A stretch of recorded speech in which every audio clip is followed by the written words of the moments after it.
Dan untuk mengetahui proses pemungutan dan penghitungan suara pemilu di Amerika Serikat, sudah ada rekan kami Yanri Subekti yang berada di New York, Amerika Serikat. Selamat pagi waktu Indonesia, Yanri. Bagaimana saat ini proses pemungutan suara di sana? Apakah masih dibuka TPS-nya atau sudah selesai? Selamat malam, Adi Kumala. Saat ini di kota New York pukul 9:05, 10, di mana di kota New York TPS baru saja ditutup. Namun sejumlah kota di negara bagian seperti Pennsylvania ini sudah ditutup 8 jam yang lalu. Kenapa saya mention di Pennsylvania? Karena diperkirakan banyak pengamat tertuju kepada negara bagian Pennsylvania, di mana Pennsylvania adalah negara bagian yang merupakan swing state, di mana belum diketahui secara pasti apakah warganya ini memilih wakil atau kandidat dari Demokrat atau Kamala Harris maupun wakil dari kandidat dari Partai Republik yaitu Trump, di mana Kamala Harris saat ini Kumala di Amerika Serikat ini pemilihan presiden kali ini sangat ketat sekali persaingannya. Perbedaan antara Kamala Harris dengan Trump ini hanya berkisar antara di bawah 10 digit atau hanya sekitar 1% atau 2%, maksud saya 1 atau 2, di mana semua hasil akhirnya sangat tergantung dari 7 negara bagian, terlebih Pennsylvania yang memiliki elektoral suara yang cukup besar yaitu 19, sehingga wajar saja kemarin antara Kamala maupun Trump ini bersaing ketat berkampanye di negara bagian itu 1 hari atau kurang dari 24 jam sebelum pemilu saat ini. Dan nantinya seperti di kota New York saat ini sudah mulai diadakan penghitungan surat suara yang masuk di TPS.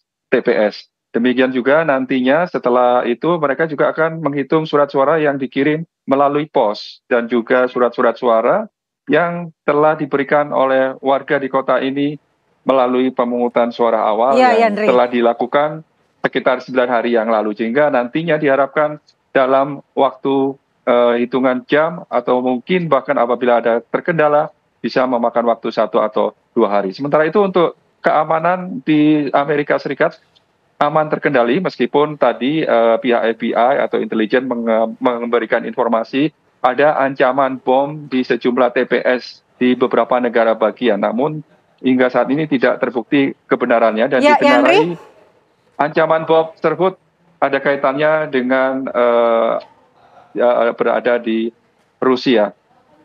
Ya, Adi Kumala. Ya, kita ingin mengetahui apakah di Amerika Serikat juga ada hitung cepat seperti yang dilakukan di Indonesia pasca pemungutan suara. Kita ketahui di sana sistemnya tentu berbeda, di sana Electoral College. Namun bagaimana dengan untuk mengetahui hasil sementara dari perolehan setelah ditutupnya TPS-TPS di Amerika Serikat, Yandri?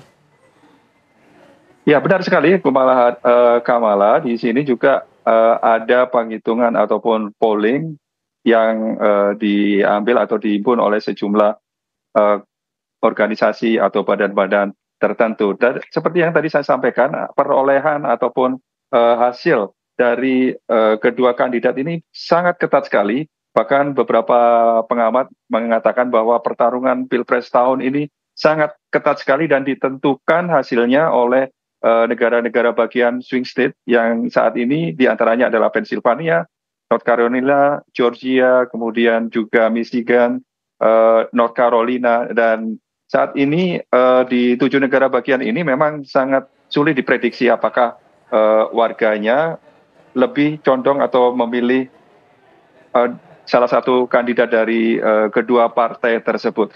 Karena Kumala di Amerika Serikat ini sistem pemenangan dari calon presiden ini ditentukan oleh jumlah elektoral suara yang dikantongi kedua kandidat, di mana apabila kedua atau salah satu kandidat mengantongi 270 dari total elektoral suara dari negara-negara bagian, nantinya inilah yang akan diketahui pemenangnya. Dan meskipun dari TPS ini diketahui secara cepat, namun masih perlu diperhitungkan dari jumlah surat suara yang masuk melalui pos surat, dan saat ini pun penghitungan suaranya masih kisaran antara 9%, 10%, dan tertinggi 60%. Diperlukan sekitar Baik, Yandri. beberapa jam lagi nanti untuk diketahui hasilnya. Kumala, kembali ke studio. Baik, Yandri Subekti melaporkan langsung dari New York, Amerika Serikat. Selamat bertugas kembali.